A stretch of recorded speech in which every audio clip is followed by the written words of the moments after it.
Imaginez deux individus vivant dans le même quartier, payant un loyer similaire, évoluant dans la même ville.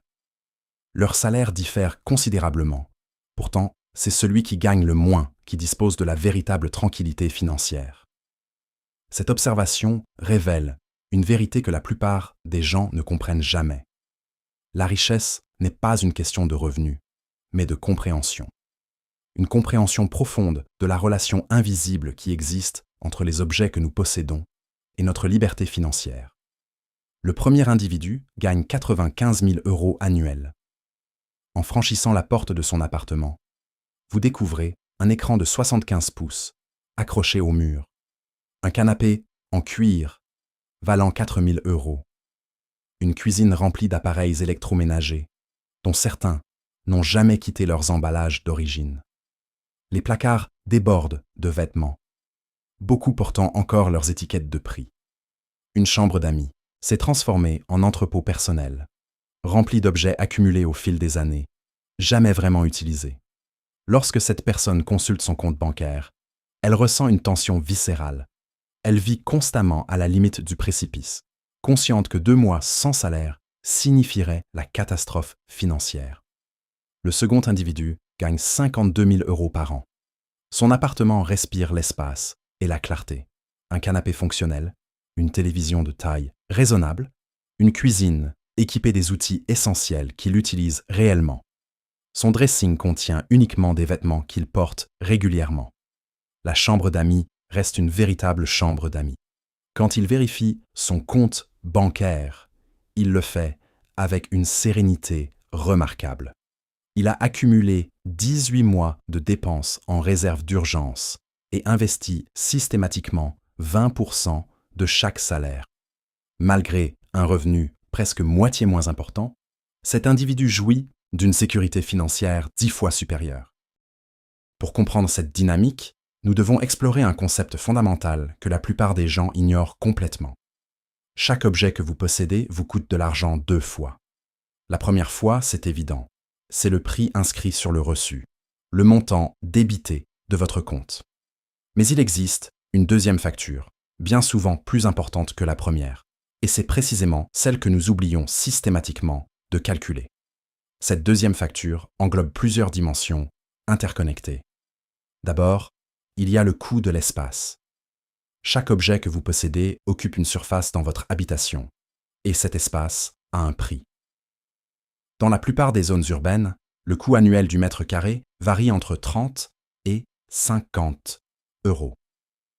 Un tapis roulant, apparemment anodin, occupe environ 20 mètres carrés, en tenant compte de l'espace de circulation nécessaire. Cela représente entre 600 et 1 000 € par an, simplement pour stocker un équipement que vous n'utilisez probablement que quelques fois par an. C'est un coût implicite, invisible, mais absolument réel. Il y a également le coût d'opportunité, peut-être le plus important de tous. Chaque euro investi dans une possession est un euro qui n'est pas investi dans votre avenir. Imaginons un équipement de fitness à domicile coûtant 15 000 €. Cet argent, placé dans un fonds d'investissement diversifié, aurait pu croître pour atteindre 50 000 € sur une période de 15 ans. Vous n'avez pas simplement acheté un équipement. Vous avez renoncé à 50 000 € de liberté financière future pour une possession qui, statistiquement, sera abandonnée dans 18 mois. Ceux qui ont compris cette mécanique appliquent systématiquement un premier principe fondamental. Avant d'acquérir quoi que ce soit, ils calculent le coût par utilisation. Avant chaque achat, ils estiment honnêtement combien de fois ils utiliseront réellement cet objet. Ils divisent ensuite le prix total par ce nombre d'utilisations. Ce calcul simple révèle la véritable valeur économique d'une acquisition. Prenez une veste de qualité coûtant 200 €. Si vous la portez 2 fois, le coût par port s'élève à 100 €. C'est un prix absurde pour vêtir votre corps. Maintenant, imaginez une veste de 400 € que vous porterez 200 fois au cours de sa vie. Le coût par port descend à 2 €. La veste plus chère devient, en réalité, bien moins coûteuse. Ce calcul détruit immédiatement la plupart des achats impulsifs. Le second principe concerne les possessions existantes. Ceux qui maîtrisent leur situation financière appliquent ce qu'on pourrait appeler le test de remplacement. Ils parcourent leur habitation et, pour chaque objet, se posent une question simple mais révélatrice. Si cet objet disparaissait aujourd'hui, dépenserais-je réellement de l'argent pour le remplacer? La réponse honnête est souvent non. Pour la majorité des objets, la réponse est négative. Ils existent dans votre vie par inertie, pas par intention. Ceux qui appliquent ce principe éliminent impitoyablement les objets qui échouent à ce test. Ils vendent ce qui a une valeur marchande, donnent ce que d'autres pourraient utiliser, et se débarrassent du reste. Le processus est inconfortable initialement, puis profondément libérateur une fois terminé. Il existe un modèle comportemental que j'observe constamment chez les personnes à revenus élevés qui, paradoxalement, n'accumulent aucune richesse. Ils remplacent systématiquement des objets parfaitement fonctionnels simplement parce qu'ils en sont lassés ou parce que des versions plus récentes existent. Ces remplacements se présentent comme des améliorations. En réalité, ce sont des destructions de richesses déguisées en progrès. Ceux qui comprennent les finances appliquent une politique stricte. Jamais remplacer quelque chose qui fonctionne correctement. Cette politique économise des sommes considérables sur une vie entière. L'Américain moyen remplace son téléphone tous les 2 à 3 ans, souvent, alors que l'appareil précédent fonctionne parfaitement. Sur 30 ans, ce modèle coûte entre 30 000 et 50 000 euros en acquisition inutile. Ceux qui échappent à ce piège définissent clairement ce qu'est la fonctionnalité. L'ennui n'est pas une défaillance. Le désir de nouveauté n'est pas une défaillance. Seule la rupture mécanique réelle constitue une défaillance. Le comportement humain suit naturellement le chemin de la moindre résistance. Si dépenser est facile et économiser difficile, vous dépenserez. Si économiser est facile et dépenser difficile, vous économiserez. Ceux qui construisent une véritable richesse pour que le bon choix soit le choix facile. Ils créent de la friction autour de la dépense et de la facilité autour de l'épargne. La friction de dépense prend plusieurs formes concrètes. Supprimer les numéros de cartes bancaires enregistrés sur les sites de commerce électronique. Instituer une période d'attente obligatoire de 24 heures avant tout achat non essentiel.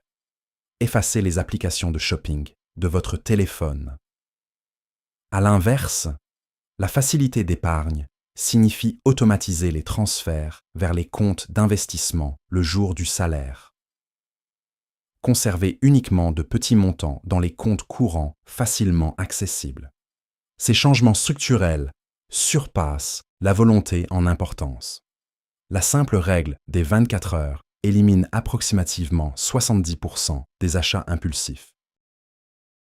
Chaque possession que vous possédez se connecte à d'autres possessions.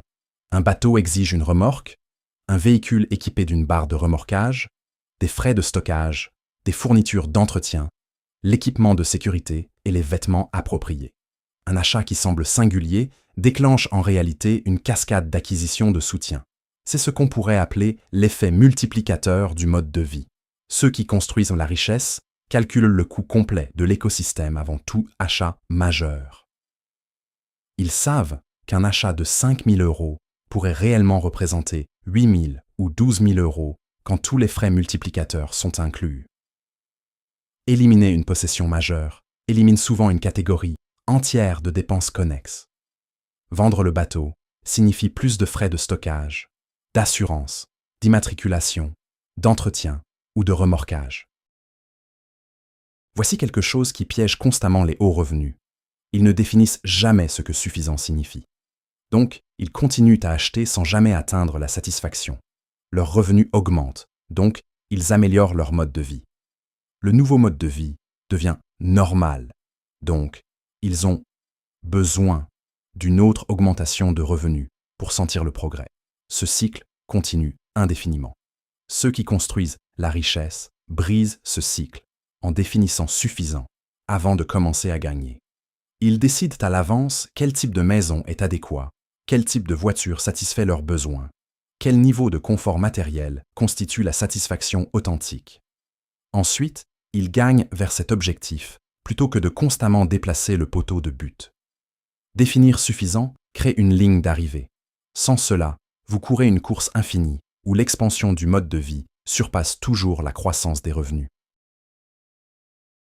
La conception conventionnelle mesure la richesse par ce que vous possédez.